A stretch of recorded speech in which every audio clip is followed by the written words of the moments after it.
जंगल में एक खौफनाक शेर भूखा घूम रहा था। वो कई दिनों से शिकार ना कर सका था और अब इसे कुछ भी खाने को मिल जाए वो छोड़ने वाला नहीं था। मोगिल्ली अपने दोस्तों के साथ एक दरख्त के नीचे बैठा हुआ था जब इसे शेर की गरज सुनाई दी। बालू ने फौरन मोगिल्ली को खबरदार किया, ये शेर बहुत खतरनाक है, हमें मोहतात रहना होगा।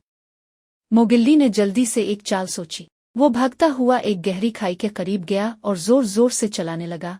अरे सब सुनो, जंगल का सबसे ताकतवर जानवर यहाँ मौजूद है। शेर ने यह सुना और फौरन मोगिल्ली की तरफ आया। कौन है वो ताकतवर जानवर? मोगिल्ली ने मुस्कुराते हुए खाई की तरफ इशारा किया। वो नीचे है। अगर तुम वाकई बहादुर हो तो इससे मुकाबला करो। शेर ने जैसे ही खाई में झांका, मोगिल्ली ने एक पत्थर लुढ़का दिया। खौफजदा शेर नीचे गिर गया और वहां से निकलने में बहुत देर लग गई।